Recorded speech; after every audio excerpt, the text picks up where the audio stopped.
बिल्कुल, हम सब लोग शुरू से ही, हमारा एक क्षेत्र है, हमारा घर है, मैं इसी बगल में पढ़ा लिखा हूँ और कई बार इस बरहपुर के रामलीला कार्यक्रम में हम आए हैं। गंगा भी हमसे कई बार परिचित थे और जिस दिन हत्या हुई उसके बाद ही हम सब लोग स्तब्ध थे और उसके बाद से लगातार, चाहे वो थाने की लड़ाई रही हो, चाहे वो रोड पर रही हो, हम सब लोगों ने मिलकर चाचा जी के साथ खड़े होकर उस लड़ाई को मजबूती से लड़ने का काम किए थे। उस दिन भी हम आपसे कहे थे कि हमारी पार्टी, हमारे नेता ऐसी मामलों को लेकर बहुत गंभीर हैं और जो लगातार उन्होंने इस लड़ाई को हम सब लोग लड़ने का काम किए थे, जिसके बाद हम लोगों ने राष्ट्रीय नेतृत्व को बताने का काम किए और उसके बाद हमारे पार्टी के नेता विरोधी दल लाल बिहारी यादव जी आज आपके आए थे, आपसे मिले और निश्चित तौर पर हमारे पार्टी के नेता अखिलेश यादव जी बहुत ही संवेदनशील है और बहुत लोगों की, चाहे कोई भी घटना रहती है, चाहे वह हाथरस की घटना जिसमें भगदड़ में लोग मर गए थे, चाहे वह संभल में अभी जो है कि दंगा हुआ था उसमें लोग मरे थे, कोई भी घटना हो जाती है, अगर किसी की दवा के लिए, पढ़ाई के लिए जब ज़रूरत पड़ती है तो आदरणीय अखिलेश यादव जी हाथ खोलकर पूरी तरह से मदद करने का काम करते हैं। सत्य भैया, आप छात्र नेता भी हैं और जिला पंचायत सदस्य के इसमें प्रत्याशी भी हैं जी, और मैं जिला पंचायत रहे भी हैं और आपका गाजीपुर जिले में एक अच्छा रसूख है, आज अपराधी पकड़ लिए गए। जी, अभी हमारी एसओ से, अभी यहाँ पर आने से पहले एसओ से बात हुई थी, उन्होंने बताया कि कोई रानी नाम की जो है कि एक है किन्नर, उसके बाद बिट्टू करके है, एक सत्यम करके है, एक अजय नाम कोई बता रहे थे। ये 5-6 लोग जो है कि पकड़े गए हैं और जिनको आज शायद जेल में जो है कि भेजा गया है। लेकिन सर जी, सबसे बड़ी बात है कि गाजीपुर की पुलिस कभी भी अपराधी को जब गिरफ्तार करती है या पकड़ती है तो शूट करती है पैर में, कनपट पर, छाती पर, लेकिन इस अपराधी को 2 बार इन्होंने, एक बार प्रयास किया, एक बार लास्ट में, बिल्कुल इससे पहले भी, उसके बाद 307 का उसके ऊपर मुकदमा था और निश्चित तौर पर ये जो है कि प्रशासन के लिए खुला चैलेंज है। हमारे नंदगंज के व्यापारी भी इससे जो है कि बहुत भयभीत हैं घटना से, उनके अंदर भी डर है, सहम है, चूँकि हमारे नंदगंज में भी ऐसा कोई माहौल नहीं था, लेकिन जो दिन में ये हत्या हुई है उसको लेकर कहीं न कहीं व्यापारी भी भयभीत हैं। लेकिन हम सब लोग मिलकर इस लड़ाई लड़ रहे हैं और प्रशासन से मांग करते हैं कि जो भी इसका दोषी है उसका निश्चित तौर पर उसका इनकाउंटर होना चाहिए था, इससे अपराधियों का हौसला बुलंद होगा। दिन में एक बात बताइए कि पता चल रहा है कि अपराधियों को राजनीतिक संरक्षण है, क्या ऐसा है? बिल्कुल, भारतीय जनता पार्टी की जो नेता हैं वो लगातार जो है कि वो अपराधियों को संरक्षण देने का काम कर रहे हैं और हमारे प्रदेश के मुखिया कहते हैं कि माफिया जो है कि प्रदेश छोड़कर चले गए हैं। लेकिन आप सब लोग सच्चाई बताइए कि कोई ऐसा दिन नहीं है कि जिस दिन जो है कि गाजीपुर या पूर्वांचल उत्तर प्रदेश में 5-5, 6-6, 10-10 हत्याएँ न हों।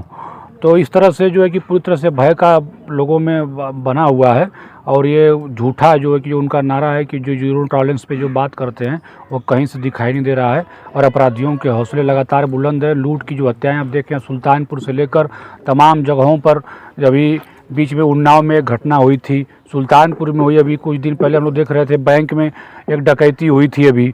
तो इस तरह से चाहे वो लूट की हो, चाहे वो हत्या का मामला हो, चाहे वह रेप का मामला हो, लगातार इसमें जो है कि प्रदेश की सरकार फेल है। निश्चित तौर पर हम प्रदेश की सरकार से मांग करते हैं कि जो आप बात कर रहे हैं उसको पूरी तरह से धरातल पर दिखना भी चाहिए। आप एक राजनीतिक व्यक्ति हैं और सामाजिक कार्यकर्ता भी हैं, तो ये क्राइम रुके, इसके बारे में आप क्या पहल करना चाहेंगे? बिल्कुल, हम सब लोग क्राइम रोकने के लिए पार्टी के, जो इससे पहले सरकार थी समाजवादी पार्टी की, उन्होंने क्राइम को रोकने के लिए आप देखेंगे इतनी सुंदर व्यवस्था जो 100 जो चलाए थे, उसके बाद उसका जो है कि नाम बदल कर 112 कर दिया गया। वह कहीं न कहीं राष्ट्रीय अध्यक्ष अखिलेश यादव जी की सोच थी। वह विदेशों में ऐसी व्यवस्थाएं हुआ करती थी, जब वो गए थे विदेश से, जब पढ़ाई करते थे वहाँ से उन्होंने सीखने का काम किया था कि अगर ऐसी व्यवस्था दी जाएगी तो जहाँ पर अगर मामला को रहेगा तो तुरंत इतनी अगर संसाधन बढ़ा दिए जाएंगे, गाड़ियाँ बढ़ा दी गई थी कि इससे जो है कि पुलिस को सहजता से तुरंत कहीं भी अगर घटना होती है वहाँ पहुँचने में उसको मदद मिलने का काम करेगा। लेकिन वो कहीं न कहीं जब से भारतीय जनता पार्टी की सरकार है, वह प्रशासन के लोग उसको लूट का जरिया बनाने का काम किए हैं। वो 100 नंबर बस वो कमाई का साधन बन के रह गया है। गंगा उपाध्याय परिवार से थे और आज तक, अब तक एक भी बीजेपी के नेता इनके परिवार में लोग नहीं आए, उस पर क्या कहेंगे आप? बिल्कुल आना चाहिए। भारतीय जनता पार्टी के लोगों को इसमें जो है कि आप इतना संवेदनहीन नहीं हो सकते हैं और इतनी बड़ी घटना हुई है और जो आदमी समाज में खुद ही जो है कि अपने आप को लाचार महसूस कर रहा था। जो किन्नर एक समाज है, उसको समाज में लोग जो है कि एक भावनात्मक दृष्टि से देखने का काम करते हैं। उनके प्रति एक अलग तरह की लोगों के अंदर सिंपैथी होती है, क्योंकि उनको भगवान ही ऐसा जो है कि दे दिए हैं। उसके बाद भी वह लड़का अपने परिवार के लिए कहीं न कहीं सहारा के रूप में खड़ा था, और आज वो उसका चला जाना इस परिवार के लिए बहुत दुखद घटना है। इसलिए इस दुख की घड़ी में हम सब लोग तो खड़े ही हैं, और चाहे वो शासन सत्ता हो चाहे विपक्ष हो, उसको पूरी तरह से हाथ खोलकर गणेश उपाध्याय जी की मदद करनी चाहिए। और इनको जो भी इनकी व्यवस्था है, चाहे वह आपका आवास से लेकर चाहे जो भी इनको मूलभूत सुविधा है, वो इनको पूरी तरह से मिलना चाहिए। मैं सरकार से मांग करता हूँ। इनके पास सर न जमीन है न आवास है। उत्तर प्रदेश सरकार से क्या कहना चाहेंगे चैनल के माध्यम? बिल्कुल हम चाहना चाहेंगे कि अगर गांव में जो है कि अगर आबादी होगी, जो गांव समाज की ज़मीन होती है, उसको अगर ये भूमिहीन है तो उस आबादी के रूप में इनको पट्टा मिलना चाहिए। और पट्टे के बाद जो सरकार की व्यवस्था है, वो प्रधानमंत्री आवास योजना है, चाहे वो मुख्यमंत्री आवास योजना है, उस योजना को भी कहीं न कहीं गणेश चाचा को उसका लाभ पूरी तरह से मिलना चाहिए। जिसको इनकी सख्त ज़रूरत है, जिसके ये हकदार हैं, वो पूरी तरह से इनको मिलने चाहिए। हमें सरकार से मांग करते हैं, और गाजीपुर के प्रशासन से भी, हम डीएम महोदय से भी कहेंगे कि इसको संज्ञान में लेकर इनकी मदद करने का काम किया जाए। धन्यवाद सर। धन्यवाद। जो प्रधानमंत्री खराबी स्थिति है। जी जी, उनको बोला गया था गंगा किन्नर जब थे तो बताया, तो उनको बताया गया था। जरा उसको दिलवा दीजिए जो ठीक। हाँ, सीडीओ से कह दीजिए जी जी, और वो दे दें जो है। ये जो आने वाला है टारगेट उसी में दिलवा दीजिए। वो तो आप लोगों के यहाँ से फीडिंग होती है, जब जी करा देंगे तो। पहले विकलांग वगैरह का था। अभी आया था तो विधवा का था, विकलांग और आपदा वाला। अच्छा अच्छा ये 3 को आया, तो आप प्रधानमंत्री वाला आने वाला है, फ्रेश वाला। अच्छा अच्छा। वो जो फरवरी मार्च में आएगा। अच्छा, यहाँ मैं देख रहा हूँ जमीन भी इनके पास नहीं है क्या जमीन? नहीं, जमीन यही रहते थे बाबू। ये नहीं कर रहे। एग्रीकल्चर खेत हाँ तो है सर। नहीं, जैसे अगल बगल आबादी की जमीन भी नहीं लग रही है।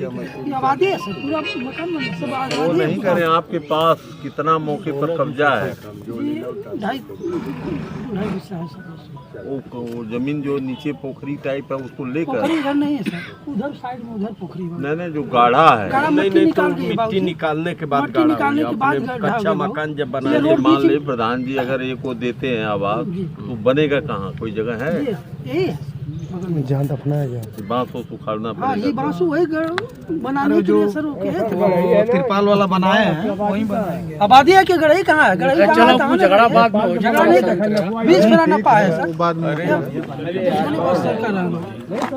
भाई का बोलना है सर, आबादी है सर, ऐसी बात थोड़ा है।